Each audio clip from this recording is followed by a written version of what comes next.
پوری مضبوطی کے ساتھ 18 سال تک علوم ظاہری کی تحصیل کی، اور جب بغداد میں رہ کر آپ علم حاصل کرتے تھے اور گھر سے خرچہ آنے میں دیری ہو جاتی تھی تو کئی دنوں تک آپ فاقہ بھی کرتے تھے، راستہ چلتے تھے قدم ڈگمگاتا تھا، چہرے پر جھریاں آ جاتی تھی، آنکھوں کے سامنے اندھیرا چھا جاتا تھا، لیکن واہ غیرت ایمانی سرکار شیخ عبد القادر جیلانی نے کبھی کسی کے سامنے دست سوال دراز نہیں کیا، فاقے پر فاقے کیے لیکن تعلیم میں خلل نہیں آیا، آپ کی عبادتوں میں خلل نہیں پا، پوری پابندی کے ساتھ آپ تعلیم بھی جاری رکھتے اور اپنی عبادتوں میں مشغول بھی رہتے۔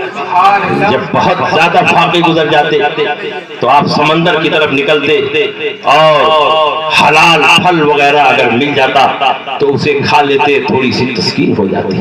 حضرت شیخ عبد القادر جیلانی نے ہر حال میں اللہ کا شکر ادا کیا، بڑی بڑی پریشانیاں اٹھائیں، تعلیم کی راہ میں مصیبتیں جھیلی، لیکن شیخ عبد القادر جیلانی کی زبان پر کبھی حرف شکایت نہیں آیا، کبھی آپ نے ناشکری نہیں کی۔ آج ہمارا آپ کا حال یہ ہے کہ پورا گھر بنا ہوا ہے اللہ کی نعمتوں سے، لیکن ہم ہمیشہ ناشکری کرتے رہتے ہیں۔ ایک گاڑی ہو گئی تو سوچتے ہیں کہ 2 گاڑی کیوں نہیں ہو گئی، ایک مکان ہو گیا تو سوچتے ہیں 2 مکان کیوں نہیں ہو گیا، 1 لاکھ آ گیا تو اس چکر میں 5 لاکھ کیوں نہ ہوا۔ اللہ کے نبی سید عالم صلی اللہ علیہ وسلم نے ارشاد فرمایا ہے کہ دین کے معاملے میں تم اپنے سے بہتر کو دیکھو اور دنیا کے معاملے میں اپنے سے کمتر کو دیکھو۔ جب دنیا کے معاملے میں اپنے سے کمتر کو دیکھو گے تو تم شکر گزار بنو گے کہ فلاں نے اس کو صرف سائیکل دی ہے اللہ نے، اور ہم کو تو اللہ نے موٹر سائیکل دی ہے، فلاں کو تو اللہ نے صرف 1 گاڑی دی ہے، ہم کو تو اللہ نے 2 گاڑی دی، فلاں آدمی تو جھوپڑی میں رہتا ہے، اللہ نے مجھ کو تو مکان دیا ہے۔ اگر دنیا کے معاملے میں اپنے سے کمتر کو دیکھو گے تو شکر گزار بنو گے، زبان پر ناشکری نہیں آئے گی، اور دین کے معاملے میں اپنے سے بہتر کو دیکھو گے تو عبادت گزار بنو گے۔ فلاں تو صرف جمعہ پڑھتا ہے، ہم 5 وقت پڑھیں گے، فلاں صرف 10 روپیہ اللہ کی راہ میں دیتا ہے، ہم 100 روپیہ دیں گے۔ تم اپنے سے بہتر کو دیکھو دین کے معاملے میں، اور دنیا کے معاملے میں اپنے سے کمتر کو دیکھو، تاکہ دنیا تمہاری نگاہوں میں حقیر بنے۔ دنیا کی حقیقت اس کے سوا کچھ نہیں۔ اللہ کے نبی نے ایسی تمثیل بیان فرمائی، اتنی عمدہ مثال بیان فرمائی کہ اپنی انگلی کو سمندر میں داخل کرو تو انگلی کے پور پر کتنا پانی لگ کر کے آئے، بس اتنے ہی دنیا کی حقیقت۔ مکھی کے پر سے زیادہ دنیا کی کوئی حیثیت نہیں۔ اگر دنیا کی کچھ بھی عزت ہوتی تو اللہ کافروں کو دنیا نہیں دیتا، لیکن اللہ فرماتا ہے اگر ایسا نہ ہوتا کہ سارے کے سارے لوگ ایک ہی امت پر جمع ہو جائیں گے تو میں کافروں کے مکانوں کی چھتوں اور سیڑھیوں کو سونے اور چاندی کی بنا دوں، لیکن اللہ نے نہیں بنایا۔ کہیں ایسا نہ ہو کہ سونا چاندی دیکھ کر کے تم بھی گھبرا جاؤ اور وہی کے مذہب میں آ جاؤ۔ اس لیے مسلمانوں ہر حال میں اللہ کا شکر ادا کرو۔ حضرت شیخ سعدی رحمۃ اللہ علیہ نے ایک بڑا اچھا واقعہ لکھا ہے گلستان میں کہ حضرت شیخ سعدی ایک بادشاہ کے دعوت میں جا رہے تھے، ان کے پاؤں میں جوتیاں نہیں تھی۔ حضرت شیخ سعدی دلی میں کہتے ہیں اللہ کیا تم نے مجھ کو بھی زندگی دی ہے کہ بادشاہ کے یہاں دعوت میں جا رہا ہوں اور میرے پاؤں میں جوتی نہیں۔ کچھ دور آگے بڑھے تو دیکھتے ہیں کہ ایک آدمی زمین پر کھسک کھسک کر چل رہا ہے، اس کے 2 پاؤں ہی نہیں ہیں۔ فوراً سجدے میں گئے، اللہ تیرا شکر ہے اگرچہ میرے پاؤں میں جوتیاں نہیں ہے لیکن کم سے کم 2 پاؤں تو نے مجھے دیے ہیں کہ میں اپنے پاؤں پر چل سکتا ہوں۔ اس بندے کو تو 2 پاؤں ہی نہیں ہے، آخر یہ بھی اسی دنیا میں زندگی گزار رہا ہے۔ تیرا لاکھ شکر ہے کہ اگرچہ پاؤں کو جوتیاں نصیب نہیں ہو رہی ہیں لیکن میرا پاؤں سلامت ہے، میں اس بندے سے بہتر ہوں، ان سے زیادہ تو نے مجھے نعمت عطا فرمائی ہے، اس لیے میرے پروردگار کا لاکھ لاکھ شکر ہے۔ قرآن عظیم میں اللہ نے فرمایا کہ اگر شکر ادا کرو گے تو نعمتیں بڑھ جائیں گی، اور کفران نعمت کرو گے تو نعمتیں گھٹ جائیں گی۔ اللہ کے نبی نے عورتوں کے درمیان خطبہ دیتے ہوئے ارشاد فرمایا، عورتوں کیا بات ہے کہ مجھے جنت اور جہنم کا مشاہدہ کرایا گیا تو میں نے دیکھا کہ جہنم میں تمہاری تعداد زیادہ ہے اللہ کے نبی نے اس کی وجہ بیان فرمائی، تکثرن اللعن وتکفرن العشیر، کہ تم لعنت بہت زیادہ بھیجتی ہو اور تم لوگ اپنے شوہر کی ناشکری بہت کرتی ہو۔ بات بات پر شوہر کی ناشکری، پوری زندگی شوہر تمہاری خدمت کرتا رہے، تمہاری نازبرداری کرتا رہے، تمہارے آرام اور سکون کا خیال کرتا رہے، لیکن تھوڑی سی کمی ہو گئی تو تم کہتی ہو کہ جب سے ہم تمہارے نکاح میں آئے ہیں ہماری قسمت ہی پھوٹی تھی کہ تمہاری نکاح میں بتاؤ۔ اس لیے ہماری ماں اور بہنوں کو بھی شکر ادا کرنا، ہمیں بھی شکر ادا کرنا۔ نبی اکرم صلی اللہ تعالی علیہ وسلم کو اللہ نے گناہوں سے پاک فرمایا تھا، لیکن پوری رات اللہ کے نبی عبادت کرتے تھے۔ صحابہ نے کہا یا رسول اللہ آپ کو اتنی عبادت کرنے کی کیا ضرورت ہے، فرائض و واجبات ادا کر لیں، اللہ نے تو آپ کے صدقے میں آپ کی امت کے اگلے پچھلے گناہوں کو معاف فرما دیا ہے۔ تو نبی نے ارشاد فرمایا افلن اکون عبدا شکورا، تو کیا میں اپنے رب کا شکر ادا کرنے والا بندہ نہ بنوں؟ میرے اوپر تو زیادہ ذمہ داری عائد ہو رہی ہے کہ میں اپنے رب کا شکریہ ادا کروں۔ اس لیے مسلمانوں ناشکری نہ کرو، اور اللہ رب العزت نے جس حال میں ہمیں رکھا ہے اس کا لاکھ لاکھ شکر اور احسان ہے۔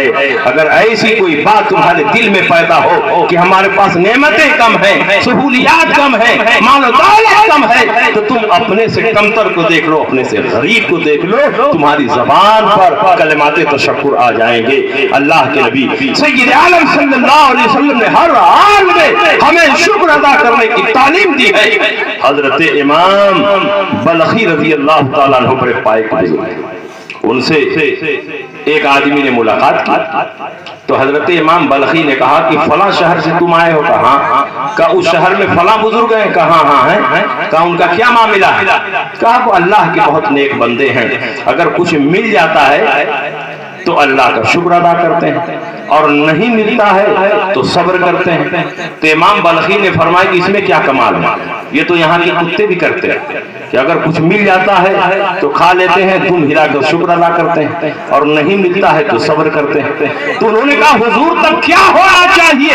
حضرت امام بلخی نے فرمایا ہونا یہ چاہیے کہ اگر کچھ نہ ملے تو شکر ادا کرے، اور مل جائے تو دوسروں پر صدقہ کرے۔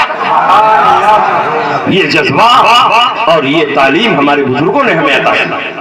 اس لیے مسلمانوں سرکار دو عالم صلی اللہ تعالی علیہ وسلم کی شریعت اور ان کے دین پر مضبوطی کے ساتھ قائم رہو۔ سرکار غوث اعظم رضی اللہ تعالی عنہ نے پوری زندگی رسول پاک سید عالم صلی اللہ علیہ وسلم کے لائے ہوئے دین اور شریعت کی پیروی کی ہے۔ آپ نے نبی کی چھوٹی چھوٹی سنتوں کو، کوئی سنت چھوٹی نہیں ہوتی ہے لیکن ادائیگی میں جنہیں ہم بہت کم سمجھتے ہیں، انہیں بھی سرکار غوث پاک رضی اللہ عنہ نے اپنے عمل میں لا کر کے یہ بتا دیا کہ مجھے محی السنہ اور محی الدین یوں ہی نہیں کہا جا سکتا ہے، میں رسول پاک کی ایک سنت کو اپنی عملی زندگی میں لاتا ہوں اور اس پر عمل کرتا ہوں۔ اگر سچے ہم قادری ہیں تو ہم نمازوں کی پابندی کریں، اگر ہم سچے قادری ہیں تو سرکار غوث پاک کی تعلیمات پر عمل کریں، اگر ہم سچے قادری ہیں تو سرکار غوث پاک رضی اللہ تعالیٰ عنہ نے جو اسوہ اور جو نظریہ ہمارے سامنے پیش کیا اس پر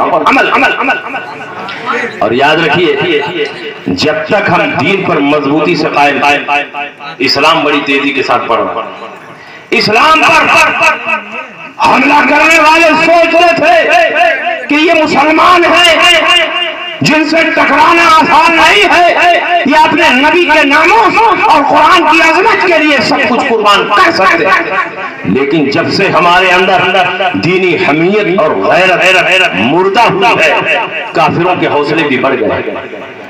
اسلام کا نام لینے والے بہت زمانے سے نبی کی عظمت کو کھٹا رہے ہیں، لیکن آج انہی کی کتابوں کو پڑھ پڑھ کر نبی اکرم صلی اللہ علیہ وسلم کے ناموس پر حملہ کرنے والے بھی بڑی تیزی کے ساتھ بڑھتے جا رہے ہیں۔ سوشل میڈیا اور ہندوستانی میڈیا کے ذریعے اپنی شہرت کو دنیا کے کونے کونے میں پہنچانے کے لیے کھڑا ہو رہا ہے اور نبی اکرم صلی اللہ علیہ وسلم کے ناموس پر حملہ کر رہا ہے۔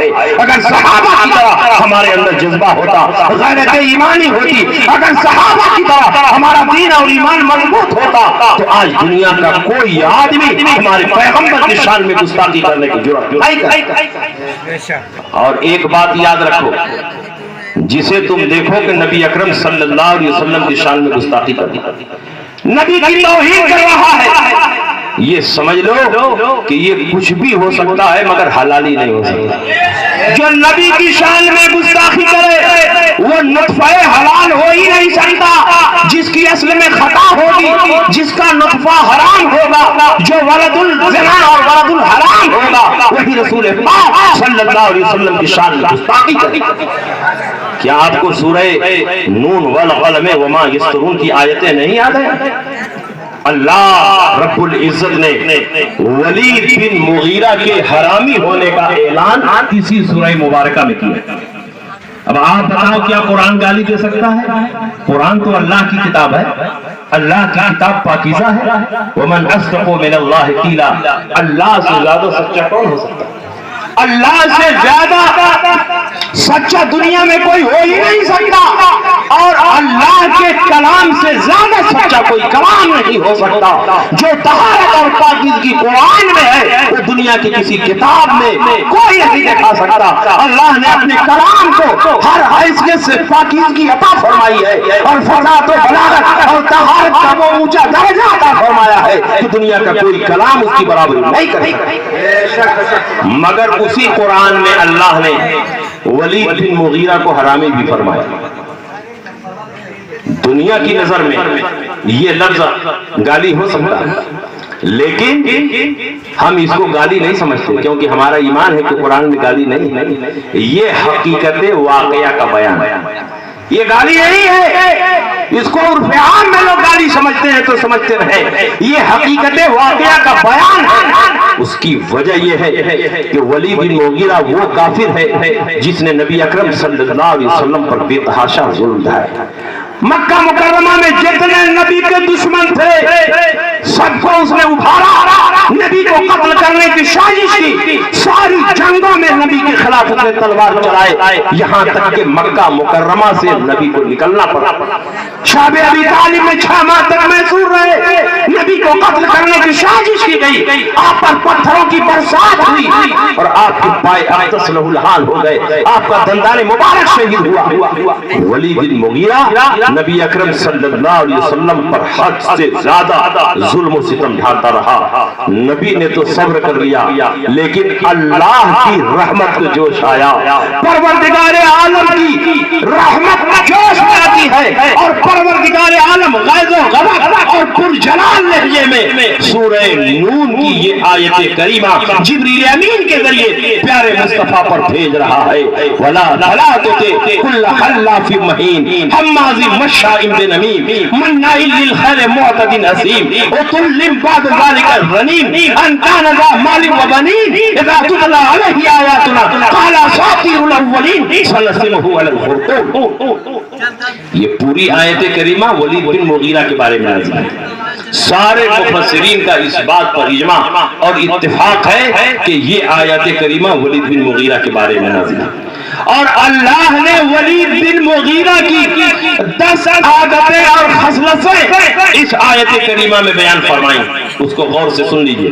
فلا تطع كل حلاف مہین، اے نبی آپ کسی ایسے کی بات نہ مانیے جو بہت جھوٹی قسمیں کھانے والا، مہین جو بہت زیادہ ذلیل ہے، ہم ماضی مشائم بنمیم اور جوئی کرنے والا ہے، چغلخوری کرنے والا ہے، اور اس کے بعد کیا ہے؟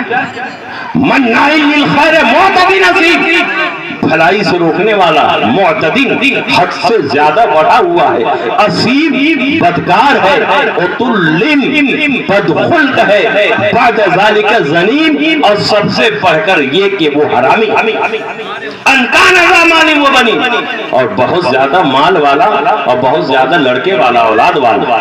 اس کے پاس اتنا مال تھا کہ 9,500 مسقال سے چاندی تھی، بڑے بڑے باغات تھے، طائف میں اس کا قیمتی باغ تھا، 10 اس کے بیٹے تھے، اور اس نے سارے بیٹوں سے کہہ رکھا تھا کہ اگر تم میں سے کسی نے زمین و جائیداد سے اسے ایک پھوٹی کوڑی نہیں دوں گا۔ اگر تم چاہتے ہو کہ میری زمین و جائیداد میرے مرنے کے بعد تمہیں منتقل ہو تو تم محمد سے دور رہو۔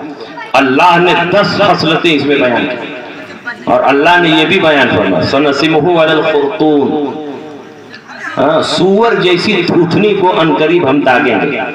جب میں اس آیت کریمہ کو پڑھتا ہوں تو اتی نرسنگانند سرسوتی کا چہرہ آ جاتا ہے۔ تیرے سور جیسی تھوتھنی کو میں انقریب داغوں گا، اس کا چہرہ سامنے آ جاتا ہے۔ یہ 10 علامتیں، یہ 10 نشانیاں، یہ 10 خصلتیں اللہ نے بیان فرمائی اپنے حبیب پر آیت اتار کر، اور اللہ کے حبیب نے صحابہ کے سامنے ان 10 خصلتوں کو بیان فرما دیا۔ جب ولید بن مغیرہ کو اطلاع ملی کہ محمد عربی پر میرے بارے میں آیتیں اتری ہیں اور انہوں نے میری 10 علامتیں اور نشانیاں بیان کی ہیں، تو ولید بن مغیرہ نے کہا کہ 9 علامتیں اور 9 نشانیاں اور 9 خصلتیں ان کا تعلق میری ذات سے ہے۔ میں یقین رکھتا ہوں کہ محمد نے جو کچھ کہا ہے وہ سچ ہے، کیونکہ 10 نشانیوں میں سے 10 عادتوں میں سے 9 عادتیں میری ذات سے متعلق ہے۔ میں تصدیق کرتا ہوں کہ یہ ساری باتیں میرے اندر موجود ہیں۔ لیکن 10ویں بات وہ ہے کہ اس کا تعلق میری ماں سے ہے، میری ماں ہی اس کی تصدیق کر سکتی ہے۔ 9 خصلتیں مجھ میں موجود، میں جھوٹی قسمیں کھانے والا، میں ذلیل انسان، میں عجوئی کرنے والا، میں چغل خوری کرنے والا، میں ظلم و ستم ڈھانے والا، میں بدخلق انسان، میں حد سے بڑھا ہوا۔ یہ ساری علامتیں، مال والا، اولاد والا، یہ ساری علامتیں مجھ میں ہیں۔ لیکن قرآن نے جو کہا ہے کہ یہ حرامی ہے، ولد الزنا ہے، تو اس کی تصدیق تو میں نہیں کر سکتا، میری ماں ہی کر سکتی۔ تلوار لے کر غصے میں اپنے گھر میں اپنی ماں کو زمین پر پٹک سینے پر سوار ہو گیا، کہا ماں سچ سچ بتا ورنہ تیری گردن اسی تلوار سے اڑا دوں گا۔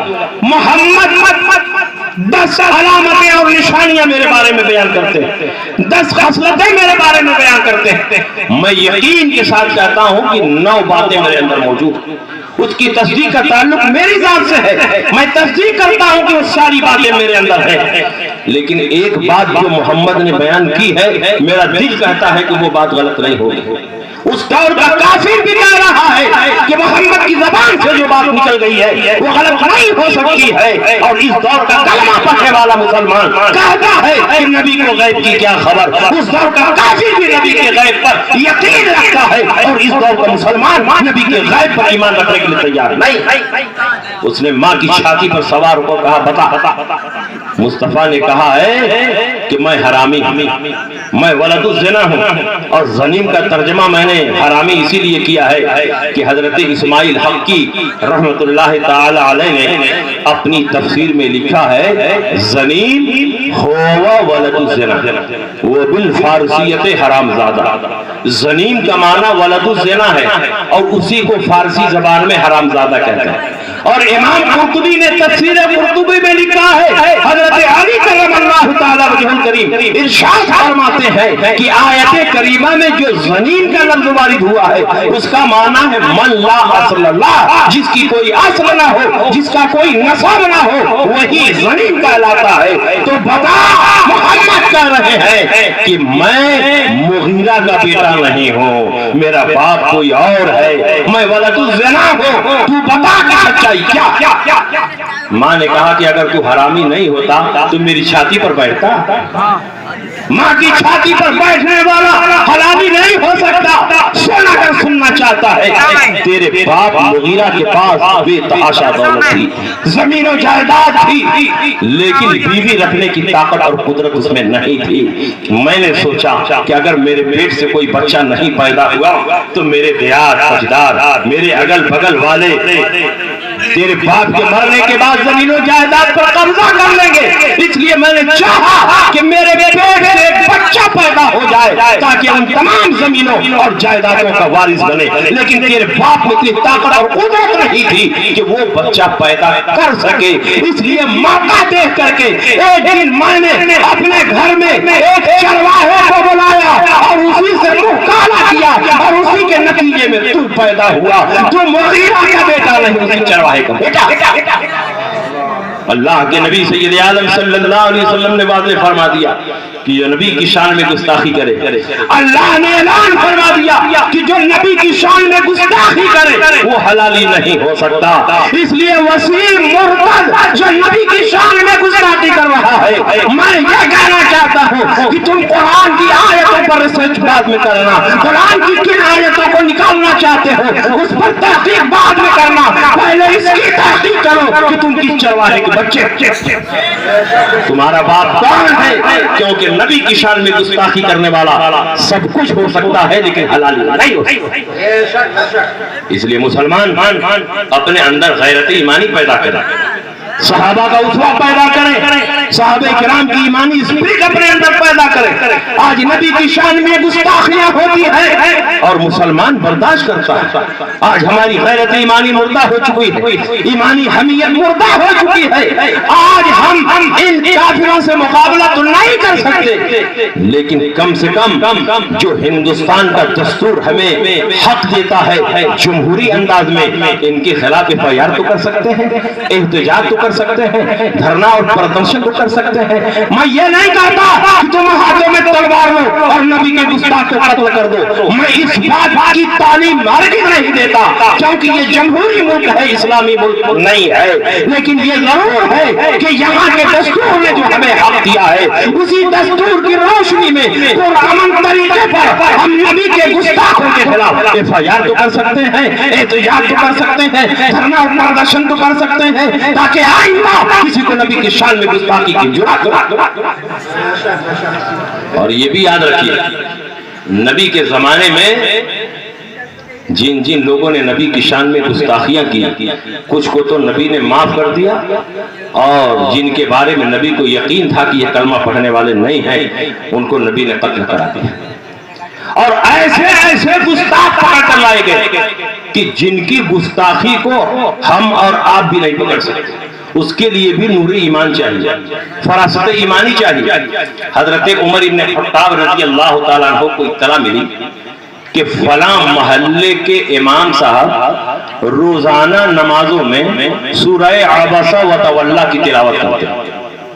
سورہ عبسہ وتولیٰ ان جاءہ العامہ وما یدریک لعلہ یزکا، نبی کے چہرے پر ناگواری کے آثار نمایاں ہو گیا۔ نبی نے نابینا سے اپنا چہرہ پھیر لیا۔ جب نابینا ان کے پاس آئے، اگر نبی نے ان کو نصیحت کی ہوتی تو وہ بھی آپ سے نصیحت حاصل کرتے۔ نبی اکرم صلی اللہ علیہ وسلم اگر ان کی طرف توجہ فرماتے تو وہ بھی نبی سے نصیحت حاصل کرتے۔ یہ سورہ عبسہ وتولیٰ کب اتری ہے، اس کی شان نزول سنیے۔ نبی اکرم صلی اللہ علیہ وسلم کی بارگاہ میں بڑے بڑے سرداران مکہ بیٹھے ہوئے تھے۔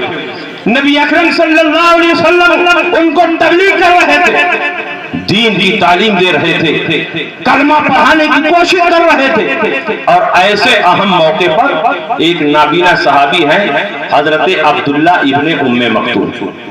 عبداللہ ابن ام مکتوم نبی کی خدمت میں حاضر ہو گئے، اور آتے ہی انہوں نے آداب مجلس کا خیال نہیں کیا۔ وہ نابینا تھے، کچھ دیکھ نہیں سکتے تھے، اس لیے آتے ہی انہوں نے نبی سے پے در پے کئی سوالات کیے۔ وہ ہمیشہ نبی کی بارگاہ میں آتے تھے، سوالات کرتے تھے، دین پوچھتے تھے۔ اس دن بھی آئے، نبی اکرم صلی اللہ علیہ وسلم کفار مکہ کو اسلام کی خوبیاں بتا رہے، اسلام کی طرف مائل کر رہے۔ ایک اہم ٹاپک پر نبی مشغول تھے، اسی میں نابینا صحابی آئے اور اپنا مسئلہ چھیڑ دیا۔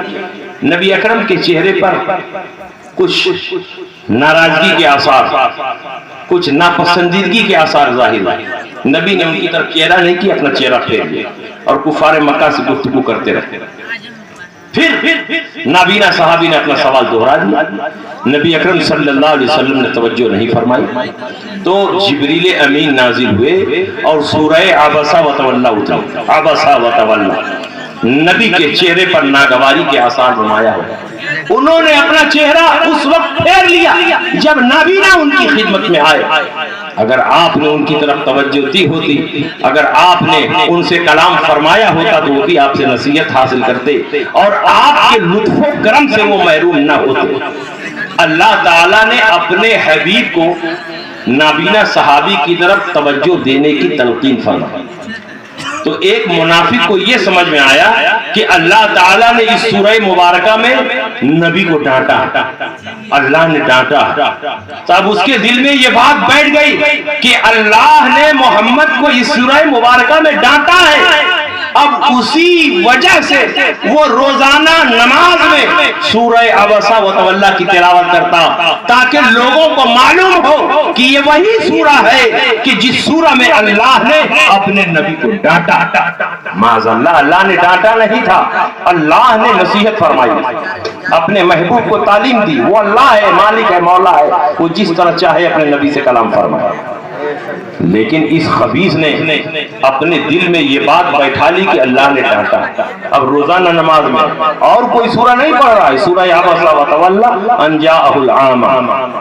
حضرت عمر ابن خطاب کو خبر ملی، عمر ابن خطاب نے کہا اس کو پکڑ کر لاؤ۔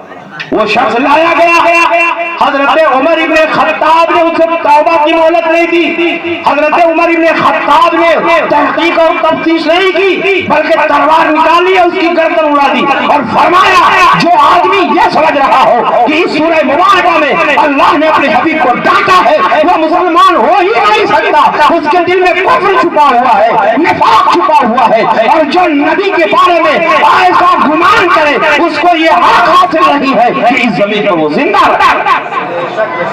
حضرت عمر ابن خطاب نے کوئی تحقیق نہیں کی اور اس کی گردن اڑا دی۔ نبی اکرم صلی اللہ علیہ وسلم نے ایک دن اعلان فرمایا، کون ہے جو ابو رافع یہودی کو قتل کرے؟ ابو رافع یہودی بہت پیسے والا، حجاز مقدس میں اس کا مضبوط قلعہ تھا، اسی قلعے میں وہ رہتا ہے۔ اللہ کے نبی پر ظلم و ستم کے پہاڑ توڑے، نبی کے دشمنوں کی مالی مدد کی اور جتنی جنگیں ہوئی ان میں نبی اکرم صلی اللہ علیہ وسلم کے خلاف اس نے سازش کی، یہاں تک کہ نبی کی ہجو بھی کبھی اللہ کے نبی برداشت کرتے رہے بتقاضائے بشریت۔ اللہ کے نبی نے ایک دن جلال کے عالم میں فرمایا، کون ہے جو ابو رافع یہودی سے مجھے نجات دے؟ حضرت عبداللہ ابن عتیق کھڑے، عبداللہ ابن عتیق نے کہا یا رسول اللہ میں اللہ اور رسول کے دشمن کو ختم کر دوں گا۔ عبداللہ ابن عتیق چند انصاریوں کو لے کر چلے، وہ اپنے قلعے میں رہتا تھا، شام کے وقت قلعے کے پاس پہنچے، مغرب کا وقت ہو رہا تھا، سارے کے سارے لوگ اپنے چوپایوں اور جانوروں کو ہانک ہانک کر گھروں کو جا رہے تھے۔ عبداللہ ابن عتیق نے اپنے ساتھیوں سے کہا تم لوگ قلعے کے باہر چھپ کر رہو اور میں کسی ہیلے بہانے سے قلعے کے اندر گھسنے کی کوشش کرتا ہوں، جب میں قلعہ میں گھس جاؤں گا قلعہ بند ہو جائے گا تو چپکے سے میں قلعے کا دروازہ کھولوں گا، تم لوگ آ جاؤ۔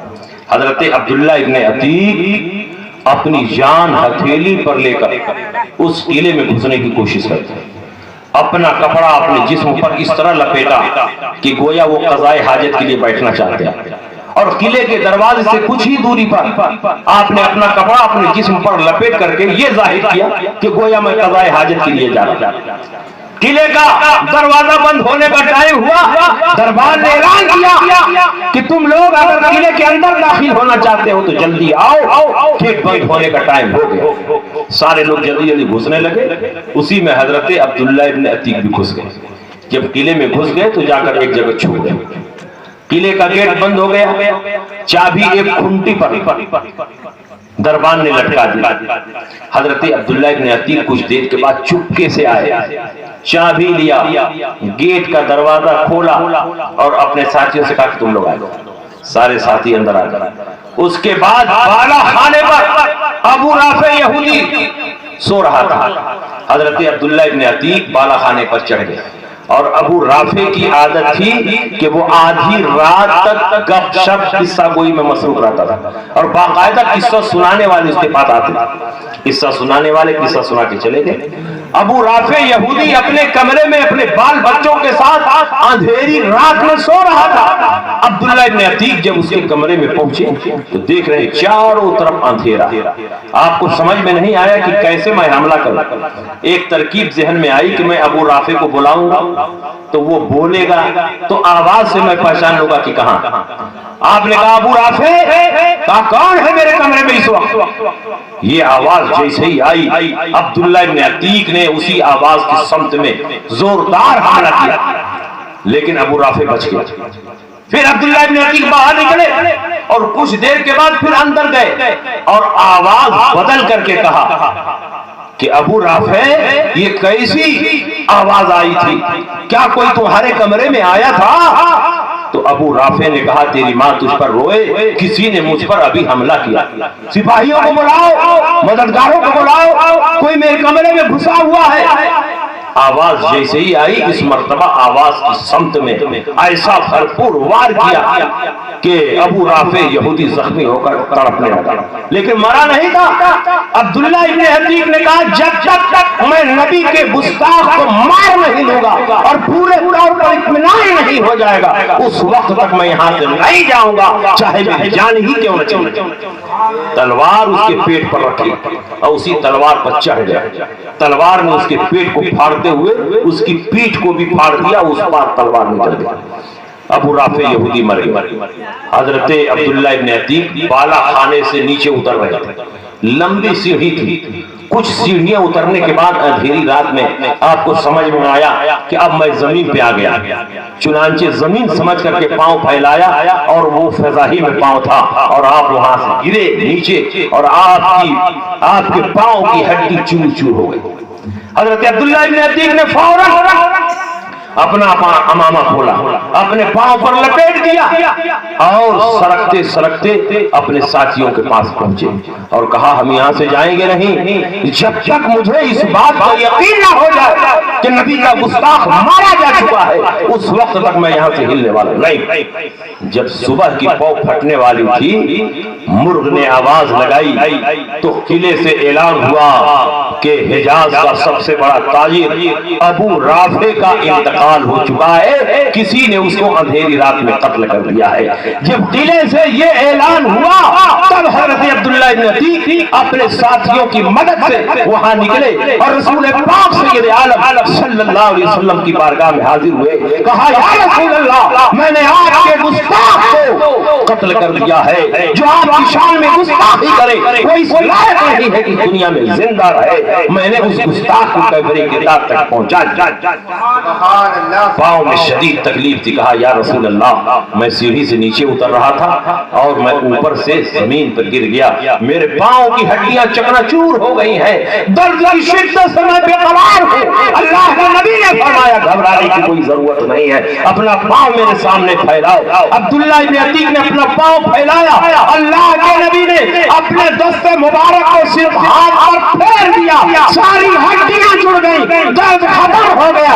عبداللہ ابن عتیق کا بیان ہے کہ میرا پاؤں ایسا ہو گیا کہ جیسا لگتا ہے کہ کبھی اس میں چوٹ لگی نہیں۔ سبحان اللہ، نعرہ تکبیر، نعرہ رسالت، جشن غوث اعظم، علماء سنت، فیضان حمام الشریعہ، مسلک اعلی حضرت، نعرہ تکبیر، نعرہ رسالت۔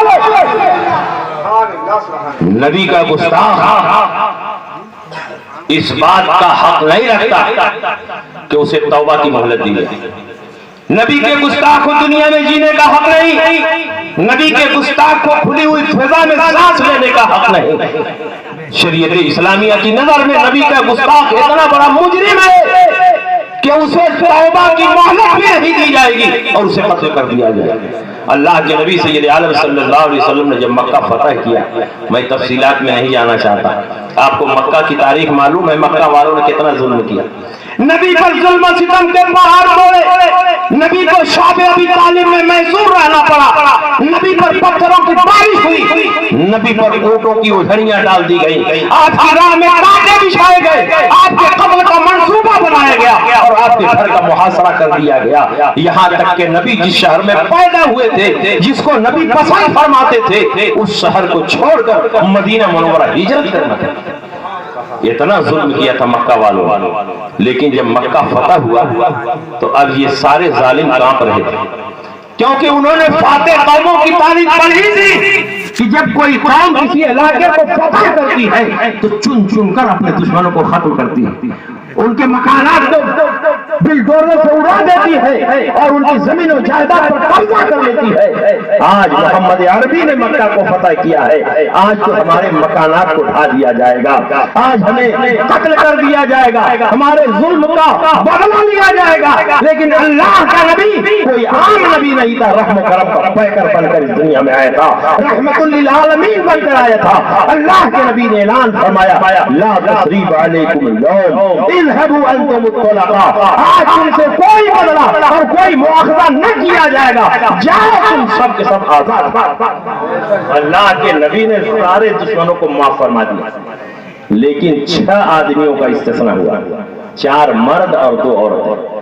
اللہ کے نبی نے فرمایا، ان کا نام لے لے کر اللہ کے نبی نے فرمایا اقتلوہم ان وجدتموہ فی استار الکعبہ، تم انہیں قتل کر دو اگرچہ وہ کعبہ کے پردے میں بھی چھپے ہوئے۔ مکہ مکرمہ جسے اللہ نے حرم بنایا، جس کے جانوروں کو بھی مارنے کی اجازت نہیں، جس کے پرندوں کو بھی مارنے کی اجازت نہیں، جہاں جہاں ہٹمل اور جو کو بھی مارنے کی اجازت نہیں، جہاں کی گھاس اٹھانے کی اجازت نہیں، اللہ نے مکہ مکرمہ کو حرم بنا دیا ہے، وہاں باپ کا دشمن بھی مل جائے تو اس کو مارنے کی اجازت نہیں ہے، اور یہ تو غلاف کعبہ میں چھپے ہوئے تھے۔ نبی اکرم نے ارشاد فرمایا یہ جہاں ملے انہیں قتل کر دو اگرچہ غلاف کعبہ میں بھی چھپے ہوئے۔ ان میں سے ایک عبداللہ ابن خطر، دوسرا موقیس ابن سبابہ، اور تیسرے اکرمہ ابن ابی جہل، اور 2 عورتیں اور 1 مرد۔ تو موقیس ابن سبابہ یہ اس وقت جب نبی نے اعلان فرمایا تو یہ بازار میں تھا، صحابہ نے اس کو گھیر کر قتل کر دیا۔ اور عبداللہ ابن خطر جب سنا کہ نبی نے میرے بارے میں اعلان کر دیا ہے کہ جہاں پاؤ اس گستاخ رسول کو قتل کرو، فوراً وہ غلاف کعبہ میں لپٹ گیا، کہا کہ مسلمان تو حرم میں کسی کو مار نہیں سکتے، میں تو غلاف کعبہ میں چھپ گیا۔ اور ادھر نبی اکرم صلی اللہ علیہ وسلم نے فرما دیا جہاں ملے قتل کر دو اگرچہ وہ غلاف کعبہ میں بھی چھپے ہوئے ہوں۔ صحابہ تلاش میں نکلے اور دیکھا کہ یہ غلاف کعبہ میں چھپا ہوا ہے، اسی جگہ اس کو قتل کیا گیا، اور اکرمہ نے دیکھا کہ 2 قتل کر دیے گئے ہیں، اب میرا نمبر ہے، بھاگ چلے۔ بھاگتے بھاگتے دریا کے کنارے آئے اور کشتی میں سوار ہو کر بھاگنے لگے۔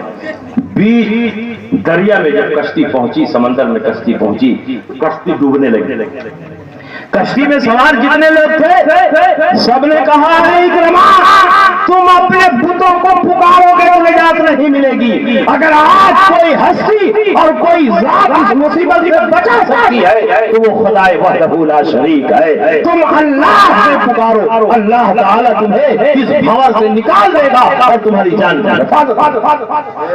اکرمہ نے کہا واقعی اگر آج کوئی ذات مجھے بچا سکتی ہے تو وہ صرف خدائے وحدہ لا شریک کی ذات ہے، یہ بت نہیں ہمیں بچا سکتے، اللہ ہی ہمیں بچا سکتا ہے۔ اگر اللہ نے ہمیں بچا دیا میں نبی کی بارگاہ میں پہنچ کر ان کا کلمہ پڑھوں گا اور ان کا غلام۔ اللہ تعالیٰ نے ڈوبنے سے بچا دیا۔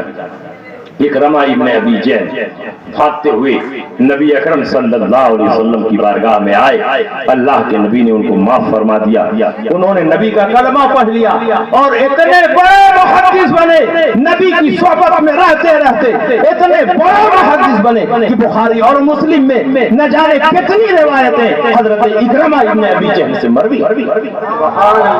ہاں بتاؤ صحابہ کرام کا کیا مزاج تھا، اس دور کے مسلمانوں کی کیسی ایمانی غیرت تھی، کیسی حمیت تھی کہ نبی کی شان میں گستاخی کرنے والوں کو وہ برداشت نہیں کرتے۔ ایک نابینا صحابی، ان کی ایک لونڈی تھی، ام الولد تھی۔ ام الولد اس لونڈی کو کہتے ہیں کہ جس کے پیٹ سے آقا کا بچہ پیدا ہے۔ اب ام الولد کو بیچا نہیں جا سکتا، آقا کے مرنے کے بعد ام الولد آزاد ہو جاتی۔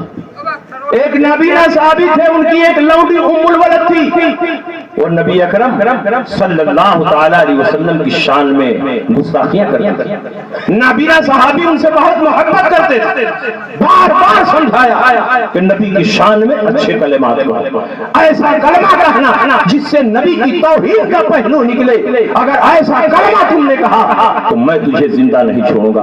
بار بار سمجھاتے رہے مگر لونڈی نہیں مانی۔ ایک دن نابینا صحابی جلال میں آتے اور انہوں نے دیکھا کہ یہ نبی اکرم صلی اللہ علیہ وسلم کی شان میں گستاخی کر رہی ہے، تو اپنے ہاتھوں سے اپنی ام الولد لونڈی کو قتل کر دیا۔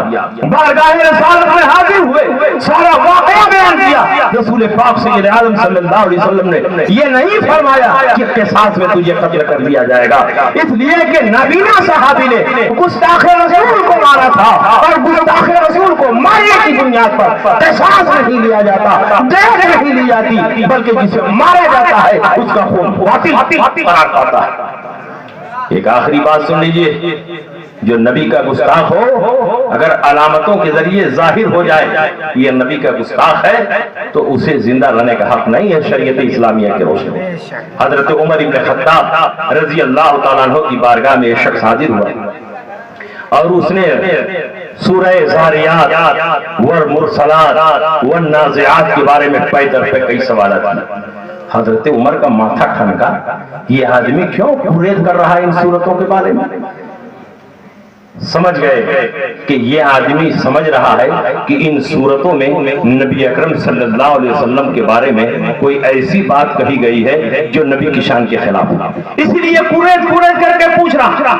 حضرت عمر بن خطاب رضی اللہ تعالیٰ عنہ کو صرف شبہ ہوا، حضرت عمر نے فرمایا دع عن راسک، اپنا سر ہٹاؤ۔ وہ اپنا سر ہٹایا، فَإِذَا لَهُ وَفْرَةٌ، تو اس کے سر پر بال۔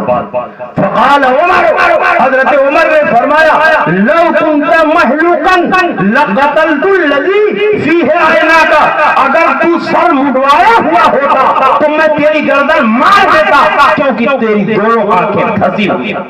نبی اکرم صلی اللہ علیہ وسلم کی بیان کردہ وہ ساری علامتیں، وہ ساری نشانیاں حضرت عمر کے سامنے آ گئی کہ گستاخ پیدا ہوگا، اس کی آنکھیں پھنسی ہوں گی، گال گھگرے ہوں گے، اور اس کا سر چھلا ہوا ہوگا، اور پاجامہ بہت اونچا پہنے گا، قرآن کی تلاوت بہت کرے گا، لیکن وہ دین سے ایسے ہی باہر ہوگا جیسے تیر کمان سے باہر ہو جاتا ہے۔ حضرت عمر نے دیکھا اس کی آنکھ پھنسی ہوئی ہے، گال گھگرے ہوئے ہیں، پاجامہ بھی اونچا ہے، اور بات بات پر قرآن کی تلاوت کر رہا ہے، کہیں ایسا نہ ہو کہ یہ اسی ذوالخویسرہ کی ناجائز اولاد ہو، اس لیے علامت کی تحقیق کی ضرورت تھی۔ عمر نے کہا تھا سر ہٹاؤ، جب سر ہٹایا تو اس پر بال تھا، سر چھلوایا ہوا ہوگا، یہ علامت نہیں پائی، تو حضرت عمر نے چھوڑ دیا اور بتا دیا کہ اگر سر مڈا ہوا ہوتا، سر چھلوایا ہوا ہوتا تو میں تجھے قتل کر دے گا، کیونکہ ساری علامتیں تیرے اندر موجود تھیں، اسی ایک علامت کی تحقیق کرنی تھی۔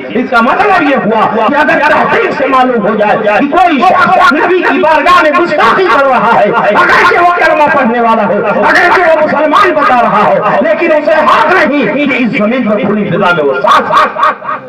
اس لیے مسلمانوں اپنے اندر غیرت ایمانی پیدا کرو، نبی کی عظمت پر مر مٹنے کا جذبہ پیدا کرو، ناموس رسالت کے تحفظ کے لیے قدم آگے بڑھاؤ۔ اگر آج تم نے خاموشی اختیار کی تو وقت تمہارے ہاتھ سے نکل جائے گا۔ اللہ رب العزت ہم سب مسلمانوں کو دین و ایمان کی سلامتی عطا فرمائے، نبی کی سچی محبت عطا فرمائے، اور ناموس رسالت پر قربان ہونے کا جذبہ اور حوصلہ عطا فرمائے۔ انہی باتوں کے ساتھ میں آپ کے درمیان سے رخصت ہو رہا ہوں۔ وآخر دعوانا ان الحمدللہ رب العالمین۔ السلام علیکم۔ نوجوان ساتھیوں، بزرگوں،